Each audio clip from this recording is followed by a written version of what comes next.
Hi అందరికీ, నా పేరు దర్శన్. వెల్కమ్స్ టు పరిచయం చేస్తా. ఈరోజు నేను మీకు ఎగ్ బాయిలర్ గురించి పరిచయం చేయబోతున్నాను. సో ఎగ్ బాయిలర్ రీసెంట్గా తీసుకున్నాము. సో దాంట్లో మనం 6 eggs పెట్టి బాయిల్ చేసుకోవచ్చు with small quantity of water తోటి. యూజువల్గా మనం స్టవ్ మీద పెట్టినప్పుడు బాయిల్ చేయాలంటే దానికి గుడ్లు మునిగేంత వరకు మనము ఎగ్స్ బాయిల్ చేయాల్సి వస్తుంది. బట్ ఇక్కడ మాత్రం మనం 1 cup small quantity of cup తోటి 6 eggsని మనం బాయిల్ చేయొచ్చు. ఇది ఎలక్ట్రికల్ తో చేయాలి మనం. సో ఇదే మన egg boiler, electrical egg boiler.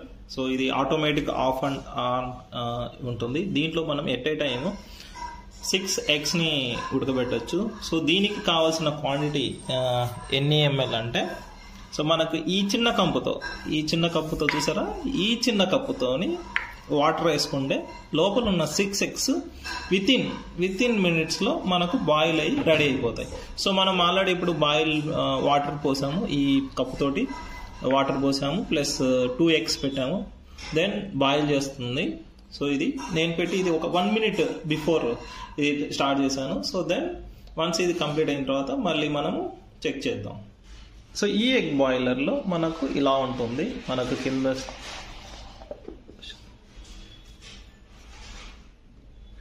ఇది యాక్చువల్గా ఎలక్ట్రికల్ కెటిల్ మోడల్ టైప్ ఇచ్చారు. సో మనకు కింద వాటర్ పోస్తే అది మరుగుతూ, సో ఎలక్ట్రికల్ రైస్ కుక్కర్ కానీ ఆ టైప్ ఆఫ్ సిచ్యువేషన్. దీనికి ఒక 2 holes ఇచ్చారు. మనకు లోపల ఉన్న స్టీమ్ అనేది పైకి వెళ్ళడానికి. చూస్తున్నారా స్టీమ్ ఎలా వెళ్తుందో. సో దీన్ని మనం 2 ways కూడా యూజ్ చేసుకోవచ్చు, బట్ అది ప్రిఫరబుల్ కాదు మనకు.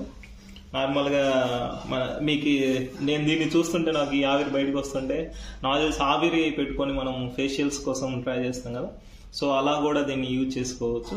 బట్ అది అంత సేఫ్ కాదు మనం 2 waysగా యూజ్ చేసుకోవడానికి. ఇలా అయితే మనకు ఈజీగా మనకు బాయిల్ అవుతుంది ఎగ్స్. దీనికి ఒక 15 minutes వాళ్ళు మాన్యువల్లో మనకి ఇచ్చిన విధంగా మనం హాఫ్ బాయిల్ కూడా చేసుకోవచ్చు ఎగ్స్ని, అండ్ ఫుల్ బాయిల్ చేసుకోవచ్చు. ఫుల్ బాయిల్ చేయాలంటే మనం పెట్టే క్వాంటిటీని బట్టి ఆ కప్, వాళ్ళు ఇచ్చిన మెజర్మెంట్ కప్ ఉంది కదా, ఈ కప్ తోటి ఆఫ్ చేసుకుంటే హాఫ్ బాయిల్, ఫుల్ వాటర్ వేస్తే ఫుల్ బాయిల్ అవుతుంది మనకు. సో అది వన్స్ ఈ ఎగ్ బాయిలర్ అయిపోయిన తర్వాత మనకు ఆటోమేటిక్ కట్ ఆఫ్ అవుతుంది. నేను దీన్ని పెట్టి 4-6 అంటే మీన్స్ అరౌండ్ 6 minutes మీద